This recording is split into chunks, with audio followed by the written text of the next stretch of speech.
नमस्कार मित्रों। आज पूरा विश्व अष्टांग योग से जुड़ना चाहता है, जुड़ रहा है। ऐसे में हर व्यक्ति के मन में एक उत्सुकता रहती है कि वास्तव में अष्टांग योग क्या है और इसके क्या नियम हैं, क्या इसकी डिटेल है। तो इसी के तहत हम आज अष्टांग योग को थोड़ा सा डिटेल में लेते हैं। अष्टांग योग के बारे में हमारे ग्रंथों में आता है कि यम नियम आसन प्राणायाम प्रत्याहार धारणा ध्यान समाधि अष्टांगानी, अर्थात ये 8 अंगों से मिलकर अष्टांग योग बना है। तो वैसे तो सबसे पहले यम आता है, लेकिन यम हमको सिखाता है कि हम दूसरे लोगों के साथ कैसे व्यवहार करें, कैसे व्यवहार कुशल बने। लेकिन हम पहले नियम को लेंगे, क्योंकि नियम में हम अपने ऊपर 5 नियमों को लागू करके स्वयं कार्यकुशलता, दक्षता और आरोग्यता की ओर बढ़कर अपने आप को सात्विक, पवित्र और दक्ष बनाने में सफल होते हैं। तो 5 नियमों में सबसे पहला नियम है शौच। आज सिर्फ उसी पर चर्चा करेंगे। शौच का अर्थ है सफाई, और सफाई भी कई प्रकार की होती है। बाह्य सफाई और आंतरिक सफाई। बाह्य सफाई में हमारे शरीर के बाहरी अंगों की सफाई, हमारे आसपास की सफाई, अड़ोस पड़ोस की सफाई, और आंतरिक सफाई में आंतरिक अंगों की सफाई प्लस मानसिक सफाई। मानसिक सफाई में ये हम जो सोचते हैं, जो मन में बातें अधिकतर आती हैं, वही हमारी वाणी में आ जाती हैं, और वाणी से हम जो ज़्यादा बोलते हैं वैसा ही हमको प्रतिक्रिया स्वरूप सुनने को मिलता है, और कई बार वही कार्य रूप में परिवर्तित हो जाता है। तो पहले बाह्य सफाई में अपनी शारीरिक सफाई पर थोड़ा सा ध्यान देते हैं। हर व्यक्ति को चाहिए कि अपने शरीर को निर्मल, साफ, सात्विक, स्वच्छ रखे। उसके लिए नियमित रूप से स्नान, शौच का ध्यान रखना चाहिए। अगर नियमित रूप से समय पर शौचादि से निवृत्त हो जाते हैं तो कोई प्रॉब्लम नहीं होती। लेकिन जिन लोगों का शौच का समय भी निश्चित नहीं होता, वे प्रायः कोष्ठबद्धता से, कब्ज से ग्रस्त होकर कई प्रकार की परेशानियों को झेलते हैं। दूसरी बात, शरीर की बाह्य सफाई, स्नान, ये भी एक बहुत महत्वपूर्ण बात है। आजकल दुनिया भर के साबुन प्रचलित हैं, जिनके अंदर कई तरह के केमिकल्स की मिलावट होती है, जो शरीर के लिए घातक सिद्ध होते हैं। कई प्रकार की एलर्जी रोग, चर्म रोग आदि पनपते हैं, और फिर उनकी चिकित्सा करवानी पड़ती है। इसलिए मैं तो समझता हूँ कि गर्मियों में सुबह शाम दोनों समय, और सर्दियों में एक समय प्रातःकाल अवश्य स्नान करें, और बाजारू साबुन को त्याग करके दही, बेसन, इस तरह की चीज़ों को प्रयोग करें। गर्मियों में शरीर में घुमौलियाँ हो जाती हैं।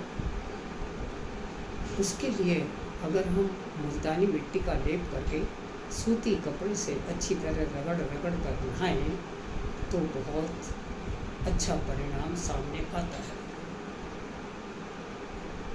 सूती कपड़ा न केवल पहनने में अच्छा होता है, स्वास्थ्यवर्धक होता है और सुख प्रदान करता है, उसके अलावा अगर हम शरीर पर तेल मालिश करते हैं और नहाते समय दही या बेसन या मुल्तानी या कोई आयुर्वेदिक साबुन का प्रयोग करके शरीर को अच्छी तरह सूती कपड़े से नहाकर रगड़ कर नहाते हैं तो भी बहुत सुखद परिणाम सामने आता है। खास प्रकार से ऐसे अंग जैसे बगल है, गर्दन है, जंघाएं हैं, घुटने, कमरियों के जोड़ हैं, जहाँ पर पसीना ज़्यादा आता है वहाँ पर अवश्य ही मुल्तानी या कोई ऐसी चीज़ लगाकर सूती कपड़े से रगड़ कर साफ करना बहुत ज़रूरी है स्वस्थ रहने के लिए। दूसरी बात, जो लोग मुंह में ताज़ा पानी भर के आँखों में छक्के मारते हैं, अच्छी तरह साफ करते हैं, रात को सोने से पहले, सुबह उठते ही, बाहर जाने से पहले, बाहर से आते ही उनकी आँखें सदा निरोग, स्वस्थ और सुंदर रहती हैं। जो लोग जल नीति, सूत्र नीति डेली करते हैं या डेली भी नहीं तो सप्ताह में एक बार या 15 दिन में एक बार भी अगर करते हैं, वे अपेक्षाकृत सर्दी, जुकाम, छींक इस तरह की व्याधियों से मुक्त रहते हैं और सुखमय जीवन व्यतीत करने में सफल होते हैं। नहाने के समय अगर आप एक गिलास कोसे पानी में सोडियम बाइकार्बोनेट और कैल्शियम क्लोराइड, सादा नमक, जैसाना नमक प्लस खाने का सोडा एक एक चुटकी डालकर उसको नासिका से पीकर मुंह से निकाल देते हैं और फिर नासिका की सफाई कर देते हैं तो आपको कई नासिका से संबंधित व्याधियों से बचने में सफलता मिलती है। रात को नींद अच्छी आती है, खर्राटे बंद होते हैं, गला साफ रहता है, आवाज़ सुरीली होती है और बहुत ही अच्छा सुखद परिणाम इसका देखा गया है। कानों में कभी कभी प्याज का रस डालकर रुई से साफ कीजिए तो आपके कान भी बहुत बड़ी उम्र तक आपका साथ निभाएंगे और आपको कोई खास प्रॉब्लम नहीं होगी। प्रतिदिन नहीं तो तीसरे दिन, नहीं तो कम से कम शनिवार के दिन अवश्य तेल मालिश करके पैरों के तलवों में, हाथ की हथेलियों में, सिर के ऊपर अच्छी तरह मालिश करके, नाखूनों के अंदर अच्छी तरह मालिश करके नहाएं और उसके बाद एक अलग तौलिया से नाखूनों को, हाथ के नाखूनों को, पैर के नाखूनों को, एड़ियों को अच्छी तरह साफ कर दें तो भी आपको बहुत सुखद परिणाम देखने को मिलेगा। आपका मन प्रसन्न रहेगा और किसी प्रकार की आपको परेशानी का सामना नहीं करना पड़ेगा। आंतरिक सफाई, आंतरिक अंगों की सफाई में नीति नौली तो हो ही गई। दूसरी बात, अगर आप प्रतिदिन रात को भिगोया हुआ त्रिफला पाउडर सुबह कुछ मौसम के अनुसार अनुपान के साथ पीते हैं तो आपको बहुत ही अच्छा रिजल्ट मिलता है, पेट साफ रहता है, कोष्ठबद्धता नहीं होती। जो लोग ऐसा नहीं कर पाते तो दूसरे कई उपाय करते हैं, लेकिन अगर व्यक्ति अपने भार का 5% पानी प्रतिदिन पीता है तो उसको भी कोष्ठबद्धता से राहत मिलती है। और सुबह को मौसमी फल, दोपहर को दही या छाछ और अपने भार का 0.5% सलाद खाकर फिर खाना खाए और रात्रि का खाना सूर्यास्त के 1 घंटे बाद तक खा ले। उसके बाद कोई ठोस चीज़ ना खाए, केवल दूध पिए, उसका पेट सदा साफ रहता है और आंतरिक अंगों की सफाई अच्छी तरह होती है। फिर भी जो व्यक्ति प्रतिदिन अग्निसार क्रिया और कपालभाति प्राणायाम करते हैं उनके आंतरिक अंगों की अच्छी तरह सफाई हो जाती है, एक्सरसाइज हो जाती है, वे तंदुरुस्त रहते हैं और उनको जल्दी से किसी प्रॉब्लम का सामना नहीं करना पड़ता। इसके साथ साथ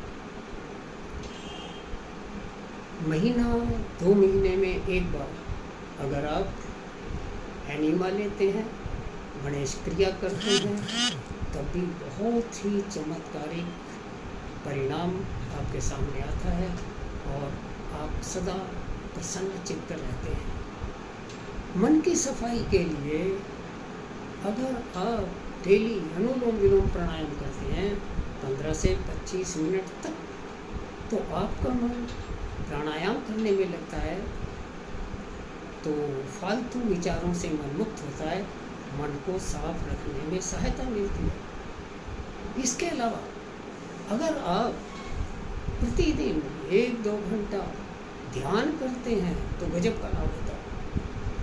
हर कोई 1-2 घंटा नहीं बैठ सकता, तो 1 घंटा सुबह 1 घंटा शाम बैठे, नहीं तो आधा घंटा सुबह आधा घंटा शाम बैठे, और वो भी नहीं कर सकता तो एक बहुत ही गजब की चीज़ जो मैं अक्सर कहा करता हूँ, तीनों समय प्रातःकाल, दोपहर और रात को खाना खाने के बाद 10 मिनट कमर सीधी करके वज्रासन में बैठे और अपनी आती जाती सांसों को देखें, तो आपका मन आपकी सांसों में लगेगा, बाह्य विचारों से मुक्ति मिलेगी, आपके इंटरनल ऑर्गन्स स्वाभाविक पोजीशन में आएंगे, कोष्ठबद्धता पास में आएगी, कमर सीधी रखेंगे, पर्सनैलिटी इंप्रूव होगी, कमर में कभी दर्द नहीं होगा। बहुत ही गजब की ये चीज़ है।